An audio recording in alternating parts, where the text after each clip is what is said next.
안녕하세요, 마루입니다. 오늘은 드로잉을 할 때 관찰하고 관찰할 내용을 나만의 이론으로 정립하는 것에 대해서 얘기해 볼게요. 딱 보면 내 눈높이에서 눈이 있으면 시선을 수평으로 쭉 이어서 평행이 되는 지점이 어딘지 파악을 하는 겁니다. 무릎이면 무릎, 어깨면 어깨, 평행인 곳을 찾아서 그걸 기준으로 퍼뜨리면 되겠죠. 이제 이게 기본 투시에 관찰하는 법입니다. 그렇게 따지면 구름도 항상 마찬가지겠죠. 구름을 볼 때 땅에서 소실점을 찍고 하늘을 보니까 내가 보는 구름은 사실 이렇게 이런 식으로 구름이 보이겠죠. 그리고 같은 구름을 그리더라도 나는 이 구름을 그릴 때 밑면을 보이게 하고 여기는 넘어간다 라는 느낌으로 구름을 그려주면 될 겁니다. 자, 이런 식으로 그 다음에 공간을 확보하는 거.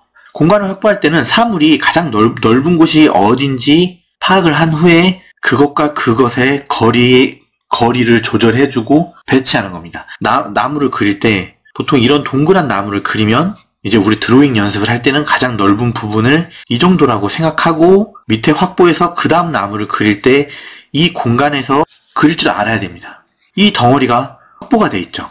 책가방을 매는 사람을 그릴 때도 등, 몸통, 덩어리 확보, 그 다음에 책가방에 있는 여기서 면이 생기고 그 다음에 뽑아져 나와서 책가방을 그릴 때 이 덩어리를 확보해줘야 돼요. 머리를 그릴 때도 이 안에 있는 두상의 덩어리를 확보해서 아무리 머리가 날뛰어도 해골에 있는 이 영역으로 파고들지 않아야 되겠죠. 드로잉하는 사람들이라면 모든 사물, 모든 공간을 가상의 와이어라고 그러죠.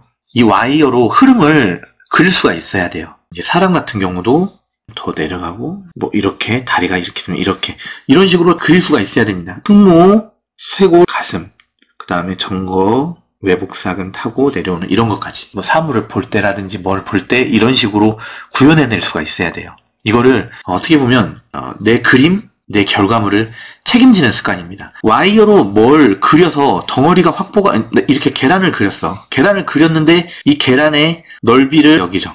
그럼 밑에는 이 정도 공간이 있으면 이 정도 공간을 확보해서 실제 보이는 모습은 이렇게 와이어를 그렸을 때 이 덩어리가 확보가 되죠. 자, 이렇게 그릴 수 있는 습관들. 드로잉을 연습하는 사람들은 나는 무슨 일이 있어도 내 그림을 이렇게 와이어로 책임을 져야 한다라는 마음으로 그림을 그려야 됩니다. 또 틀을 잡는 거. 사람으로 따지면 뼈겠죠. 거기에 달린 근육의 구조. 그런 것들을 관찰할 때는 접근법을 애초에 이런 구조와 이런 근육의 모양이 생긴 원인이 뭘까? 그리고 이렇게 생긴 것들은 도대체 어떤 목적으로 이렇게 생겼을까 하면서 접근하는 게 좋죠. 가령 배경, 인공물인 경우 있잖아요. 이런 거는 목적이 뭡니까? 의자, 이런 것들? 결국은 사람을 위해서 만들어진 거죠. 그렇게 접근을 하게 되면 어떻게 그릴 수 있게 되냐? 의자 높이는 사람이 기본적으로 앉기 위해서 존재하는 거니까 사람의 무릎 꺾이는 지점을 염두해서 의자의 높이가 생기고 이 등받이는 척추의 흐름에 따라서 등받이가 생기는 거죠. 또 문손잡이는 사람이 가장 편한 자세로 팔을 굽혀서 잡았을 때 잡기 편한 위치. 물론 연령을 고려하고 기본 평균 신장을 고려해서 만든 높이가 되겠죠. 또 창문 틀, 화분이라든지 선반 같은 걸 하기 쉬운 높이에 돼 있겠죠. 주전자 같은 경우도 밑에 부분이 넓은 이유는 물을 담았을 때 여기가 무거워져가지고 안정감 있게 기울어지지 않게 그리고 손잡이를 약간 높이 위치에 잡아놓으면 되겠죠. 구조들은 애초에 목적이 뭔지 먼저 파악을 하고 접근해 들어가면 그리기가 훨씬 쉬워지는 거죠. 옷만 봐도 그 시침질한 부분 그런 것들은 인체 움직임의 그 구조에 따라서 구성이 되어 있습니다. 또 양복만 봐도 카라 같은 부분은 이런 부분 쇄골의 위치에 거의 비슷하게 돼 있죠. 운동가는 래시가드도 보면 이런 형태가 래시가드가 있죠. 이렇게 문양이 이렇게 있잖아요. 몸통이 이렇게 있으면 여기가 이렇게 새카맣죠.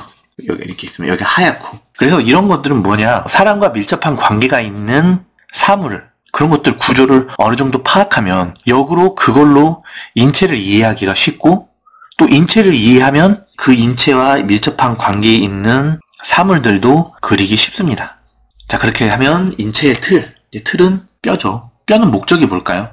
내장을 담고 근육을 거기에 붙여서 걸고 또 중력을 버티고 서기 위해서 가장 효율적인 구조. 발바닥은 아치형으로 돼 있죠. 또 엉덩이처럼 어디 앉아있고 그렇게 생긴 거는 골반 보면은 여기가 밑에 부분이 의자, 그 목욕탕 의자처럼 돼 있죠. 딱 앉았을 때 의자처럼 돼 있죠. 구조가 돼 있죠. 이런 식으로 외우는 거죠. 뼈는 갈비, 골반 이런 식으로 돼가지고 여기에 내장을 담고 보호하기 쉽게 텀블러처럼 생겼어요. 팔은 던지니까 위에서 아래로 회전해서 던지면 전체적으로 무게중심이 앞쪽으로 쏠려 있고 아래쪽에 쏠려 있죠. 여기서 휘둘러서 아래로 내리기 쉽게 돼 있고 손이 돼 있습니다. 이렇게 여기가 무게가 쏠려 있죠. 마체테 같이. 다리는 스프링이 이렇게 탄력 있게 튀어오르게 생겨서 이런 구조로 생겼죠. 다리는 발바닥, 종아리 근육, 허벅지, 골반. 그러니까 스프링처럼 생기지 않았나요? 스프링처럼 튕기기 쉽게. 이런 식으로 구조를 이해하면 팔다리라든지 이런 것도 알기가 쉽겠죠.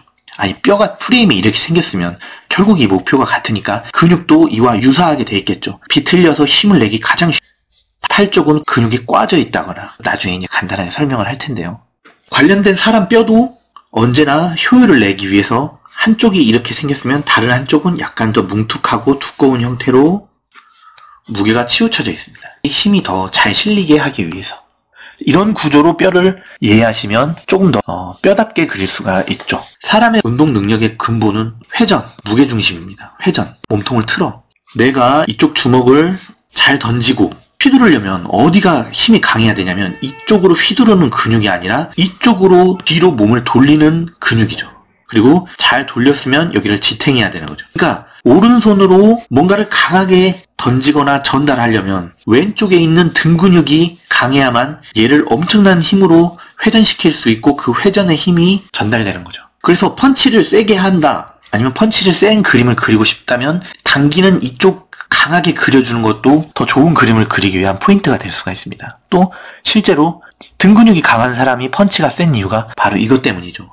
오른쪽 내던지는 걸 강하게 하려면 왼쪽 당기는 거를 강하게 한다. 이런 거죠.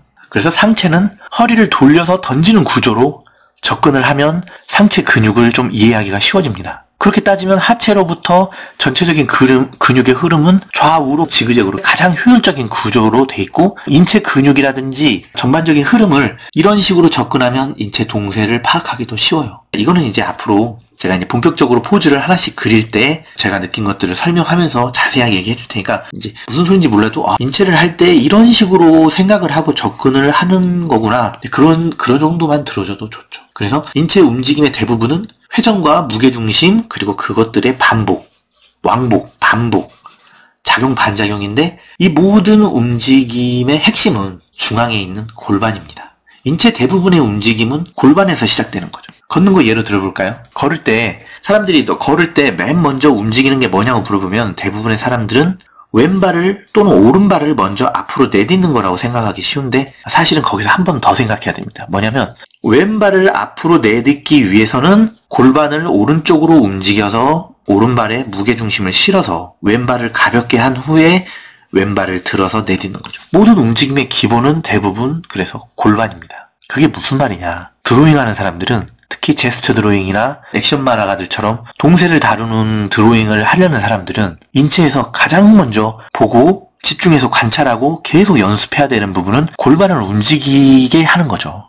어깨축과 골반을 자유자재로 비틀고 돌리고 축을 기울이고 이거를 그림으로 그릴 줄 알아야 드로잉에서 동세를 가진 움직임을 그릴 수가 있습니다. 동세입니다. 골반.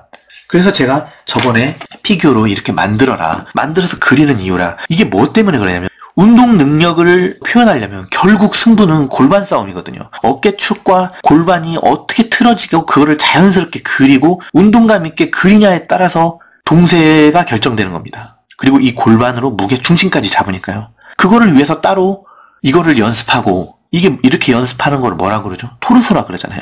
토르소란 거는 토르소는 가슴 그리고 엉덩이가 두 개가 달려있어서 그걸 그리는 게 아니고 근본적으로는 어깨축과 골반의 비틀림을 다루는 연습입니다. 그리고 그렇게 비틀린 거를 어떤 각도에서든지 이것만큼은 내가 반드시 잡아내기 위해서 따로 계속 수행하기 위해서 하는 게 토르소죠. 물론 가슴과 엉덩이가 제일 돈이 되는 부분이니까 그걸 잘 그리기 위한 것도 맞지만 근본적으로 토르소란 거는 어깨와 골반의 비틀림을 예술인 거죠. 그래서 좋은 토르소 작품들을 보면 항상 가장 아름다운 형태와 역동적인 구도로 골반과 어깨축이 구성되어 있습니다. 그렇지 않고 그냥 반듯한 걸 그릴 거면 막말로 또 뭐하러 토르소를 해? 이런 얘기도 나올 수가 있는 거죠. 그래서 제가 말씀드렸죠. 우리는 드로잉을 하는 목적과 방법, 순서를 그리는 사람도 공유가 돼야 된다. 그래야만 마치 바둑 기사들이 바둑이 다 끝난 후에 복귀를 하는 것처럼 경기를 안 보고도 그 흐름을 파악하는 거 있다. 내가 만약 토르소를 그려서 영상을 올렸다. 나는 독자분들에게 제 어깨 축과 골반의 틀어짐을 한번 보셔요 라고 올렸고, 보는 사람들도 초심자들이라면 어떻게 골반과 어깨를 어떤 각도에서 이렇게 표현했는지를 봐주시는 겁니다. 제가 3분짜리 드로잉을 그렸을 때는 어저께처럼 무게중심과 동세를 파악을 하셔야겠죠. 제가 그거를 보여드리기 위해서 그린 거고요. 그렇게 근육도 마찬가지. 최소한의 에너지로 최대한의 효율을 내기 위한 구조로 이루어졌죠. 근육은 마치 뼈 안에서 뼈를 기준으로 정리가 잘 된 효율적인 회사의 사무실처럼, 공장의 카테고리처럼 흐름을 기준으로 잘 나눠져 있어요. 그 흐름 안에서 한 점을 중심으로 퍼지거나 여러 곳에서 한 점으로 모이거나 아니면 비틀리거나 아니면 이렇게 부채꼴로 펼쳐지거나 지그재그로 얽혀있. 이건 벽돌이 얼마나 단단하겠어. 벽돌을 이렇게 쌓는 것보다 이렇게 쌓는 게 구조적으로 더 단단하죠. 그리고 힘을 전달할 때 이렇게 쏘고 이렇게 힘을 주는 것보다 팍 이렇게 하거나 이렇게 하고 아니면 양쪽에서 밀어 올리고 이 힘을 양쪽에서 좌우로 끌어내리고, 유도에서 아스파리 걸 때 이쪽 축에서 어깨를 잡아당기고 다리를 이쪽으로 걸죠. 그래야 중심에서 회전으로 걸으니까 모든 뼈 구조와 인체가, 근육이라든지 뼈는 이런 구조로 힘을 전달하고 힘을 빼고 지탱하도록 이루어져 있습니다. 그리고 그것들은 이런 벽돌 구조처럼 단단하게 어긋나서 맞물려가지고 돼 있죠. 축도 좌우 반듯한 것보다는 항상 약간 예쁜 마름모, 꺾인 마름모처럼 축이 약간 비틀리거나 엇갈려 있어요. 그래서 근육을 그릴 때 대부분 만약에 팔을 그린다. 약간 이 축에서 엇갈리게 그려주면 팔뚝을 반듯하게 그리는 것보다 더 그럴듯한 팔 모양이 되는 겁니다. 예쁜 마름 모양, 티클 같은 것도 그렇죠. 어떻게 보면 거머리 모양, 이런 것 느낌으로 접근하는 게 좋아요. 그런 근육이나 뼈들이 어디에서 가장 튀어나와 있고 그것들이 어디를 지나가는가. 가령 골반에서 허리를 그렸죠. 배꼽이 있죠. 사타구니가 있어요. 그러면 허벅지에서 가장 튀어나온 부분이 사타구니와 일치해서 빠진다. 저는 허리를 그리고 골반을 그릴 때는 무조건 딴 데 안 보고 여기를 봅니다. 허벅지 앞쪽, 사타구니 앞쪽 허벅지, 그리고 이쪽도 가장 튀어나왔지만 여기는 엉덩이에 묻혀서 티가 안 나겠죠. 자, 여기만 봅니다. 가장 튀어나온 부분이 어딘지, 그리고 어떻게 흘러가는지. 실루엣. 만약에 내가 등을 그렸죠. 앞쪽 허벅지로 흘러갑니다. 이걸 염두에 두고 흘러가는 거죠. 뒤쪽 허벅지는 앞쪽 정강이로 흘러가는 거죠. 관절을 기준으로 반대편으로 흘러가는 거죠. 이 흐름으로 관절을 타고 반대로 흘러가는 거죠. 이제 이런 식으로 접근하기 시작하면 이 흐름들이 많이 보일 거예요. 이제 그런 것도 찾는 거고. 또 어떻게 한 점에서 한 점으로 퍼지는지. 가슴 근육이면 어깨에서 쇄골이 있죠. 어깨 여기서 하나, 그 다음에 둘, 엇갈려야지. 부채꼴로 셋. 자, 가슴 근육이 퍼지죠. 한 점에서 퍼지죠. 또 어떻게 카테고리가 이루어져 있는지. 운동 능력에 만약에 등 근육이라고 하면 승모가 있죠. 어깨 이제 뒤쪽이에요. 어깨가 있으면 여기가 이제 견갑에 붙어 있는 근육 중에 극하근이라고 있고, 견갑이 있으면 여기에 소원근이 있고 대원근이 있는데, 대원근은 광배근과 이루어져 있고 여기에 승모가 이렇게 이루어졌단 말이에요. 그러면 저 같은 경우는 이 극하근과 승모근을 한 단락, 아니면 여기에 소원근과 이 부분을 한 단락으로 이루어지고, 이 대원근 이쪽과 광배근을 한 카테고리로 나눕니다. 또 이 삼각근도 견갑, 봉, 여기 그 쇄골 봉이 있고, 이 봉이 있으면 삼각근 하나, 3등분해서 이쪽으로 하나가 있으면 이쪽 삼각근은 여기 2두근, 이쪽 삼각근은 여기 3두근, 그리고 여기는 상완근으로 이어지는 흐름. 하나, 한 카테고리. 이렇게 생각을 해서 내가 드로잉을 할 때 이쪽 방향으로 힘을 쓴다. 그러면 저는 여기를 강조해주고, 여기는 약하게 해주고, 여기는 이완시켜주고, 여기를 강하게 해주는 느낌으로 그리죠. 너무 과하게 티를 내진 않지만 의식을 하고 있습니다. 왜냐면 이 한 카테고리를 흐름을 기준으로 나는 나만의 그 모임이 있기 때문에 그렇게 되는 거죠. 또 운동 능력, 아까 말했죠. 밀기 위해서는 당기는 걸 강하게 그려야 된다. 그렇게 따지면 등 근육도 이렇게 나눠버리는 거죠. 삼각근, 뒤쪽 삼각근, 여기에 목부터 한 카테고리 길이근, 그러니까 사람이 등을 플랭크처럼 서 있기 위해서는 이쪽 근육의 카테고리가 강해야 됩니다. 그렇죠? 얘를 내기 위해서는 이쪽을 쭉 당기는 힘이 강해져야 되니까 이쪽 어깨서부터 여기서부터 중앙을 지나서 여기 이쪽을 당기기 위해 이쪽으로 중앙을 중심으로 이쪽으로 반절. 자, 그럼 여기 한번 그려볼까요? 삼각근, 극하, 대원근, 한 카테고리 삼각근이죠. 광배, 승모, 여기 광배, 그 다음에 길이근, 이 힘을 그대로 전달해서 여기에 엉덩이 근육까지 한 카테고리로 이루어진 게 보입니다. 한번 보이고 빙고처럼 이어졌죠. 그럼 이쪽도 이어졌죠.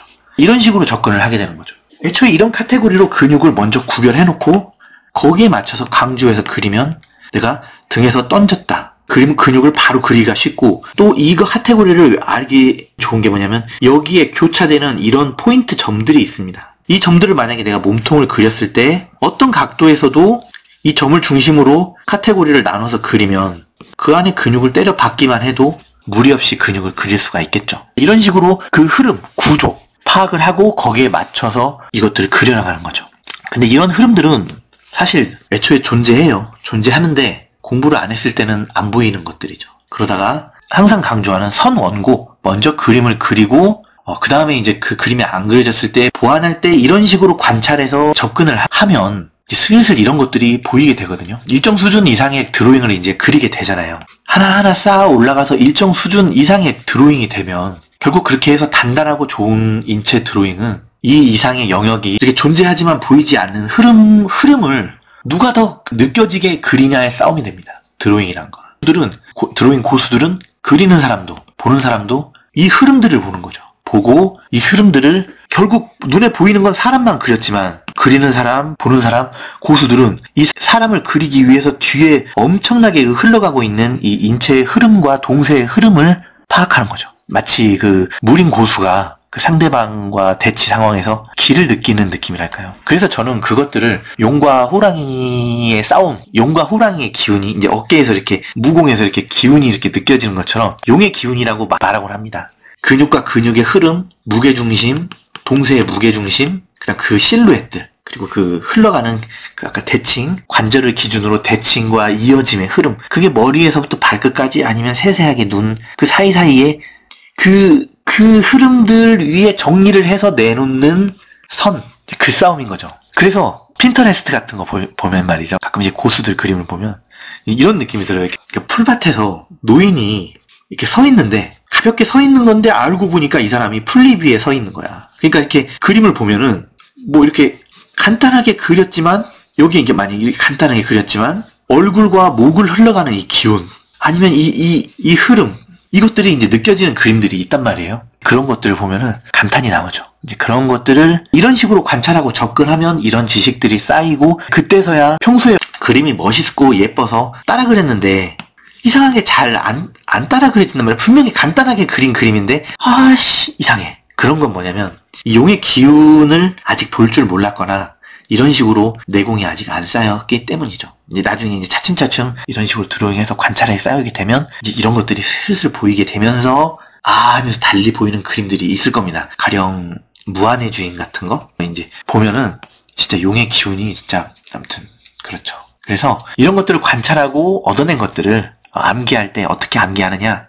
그냥 외우면 까먹기 쉬우니까 그 연상법으로 외우기도 하고, 저 같은 경우는 이제 가령 해골 같은 거 그릴 때 여기 공룡알, 여기 약간 스킨스쿠버의 물안경, 물풍선 막 이런 식으로 외워요. 연상하기 쉽게. 나만의 만화적인 리얼리티로 이론을 정립하면 됩니다. 그러니까 실제 과학적이거나 사실적이지 않아도 돼. 내가 이걸 그리기 위해서 나만 납득이 되는 나만의 이론으로 이거를 정립을 하면 돼. 아까 말한 제가 용의 기운, 호랑이 기운, 연상법, 뭐 사람은 달리는데 최적화됐다. 밀기 위해선 땡기는 힘이 중요하다. 이게 뭐 실제든 아니든 저는 모릅니다. 다만 저는 그림을 그릴 때 그 이론으로 내가 그림을 그릴 수가 있는 거죠. 어떻게 보면 만화적인 리얼리티라고 말할 수가 있는 거죠. 만화적인 리얼리티라는 게 뭔가요? 나루토 읽어보면 뭐 차크라가 뭐 어떻게 돼가지고 뭐 육문을 연다, 차크라로 압착해서 나무에 거꾸로 매달린다. 이게 무슨 말도 안 되는 소리지만 내가 만화책을 읽는 동안에는 앞뒤가 맞는 이 이론이지 않습니까? 그런 것처럼 내가 드로잉을 할 때는 언제나 나만의 이론으로 정해놓고 그 리얼리티라고 생각해서 그립니다. 오직 목적이 뭐냐? 내가 이거를 그럴듯하게 그리기 위해서. 그치만 조심해야 될 게 뭐냐면 항상 먼저 선 원고, 문제점 파악, 그 문제점을 해결하기 위한 이론을 여기까지가 설정이 됐으면 나는 얘를 우선 진리라고 생각하고 저는 이걸 계급을 하거든요. 귀족, 천민, 막 이렇게 계급을 저는 정해요. 그럼 얘를 이제 왕자에 올려놓는 겁니다. 지금 이 이론은. 그치만 항상 어떤 한켠으로 쿠데타 세력을 키우는 거죠. 공부하면서 계속 이 왕조에 대한 도전을 하는 거예요. 그래서 몇 번을 쿠데타를 걸쳤는데 이 왕조가 단단하고 진리야. 그리고 나 그냥 대충 소 뒷발로 쥐잡는 격으로 만든 이 이론이 알고 보니까 야, 이게 진짜였던 거야. 그런 게 꽤 많아요. 저는 그런 것들은 이제 명예의 전당에 올려놓고 이제 그걸 완전하게 이제 교차 검증을 했으니까 이거는 맞다라고 하는 것들이죠. 대부분 이제 이런 것들을 저는 많이 말씀드리려고 합니다. 그리고 그 대신 새롭게 공부해서 이 이론이 만약에 내가 지금 정립해서 그릴 수 있었던 이 이론이 뒤집히면 실패하면 반역?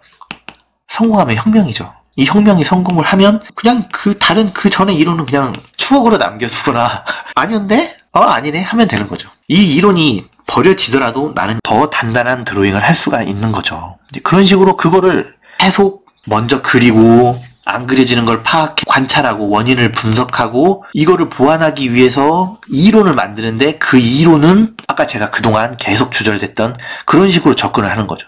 중력을 적응하기 위해서 존재하는 이유가 무엇인가? 아니면 가장 기본적인 최대한 돈을 덜 쓰고 가장 많은 이득을 얻을 수 있는 장사꾼의 마음으로 접근을 한다던가. 그래서 관찰을 하고 이론을 정립하고 드로잉을 더 잘하기 위해서 그렇게 공부를 하면 어느 시점부터는 드로잉이라는 공부가 말입니다. 그림을 그리는 것보다 화학책, 물리학책, 건축, 역학 이런 관련 과학 서적을 찾아보는 게 더 많고요. 체육관을 다니기 시작해요. 그리고 그림을 그리기 위해서 실제로 만들어보는 날이 더 많습니다. 또 만들기를 잘하는 사람들은 어느 순간부터는 반대로 그림을 그리는 경우가 더 많겠죠. 이제 그것들을 사실은 하나하나 정리를 하면서 결론을 내는 건데요. 만약에 글을 쓸 줄 알았다면 글로 썼겠죠. 글로 삼각근은 3등분이다. 흘러간다. 이렇게 글로 썼겠죠. 근데 우리는 그림을 그릴 줄 아니까 드로잉을 하는 거죠. 그리는 게 이제 그게 드로잉입니다. 그래서 드로잉은 그림을 그리는 게 아니라 어느 순간부터는 관찰 일기를 쓰거나 문서화하면서 정리하고 반복해서 실험해보는 느낌으로 접근하게 되는 거죠. 우리는 그거를 그림이라는 형태로 실험을 하면서 연구를 하는 겁니다. 연구를 하는 거를 그림이라는 형태로 하는 거죠. 그거를 드로잉이라고 생각하시면 좋아요.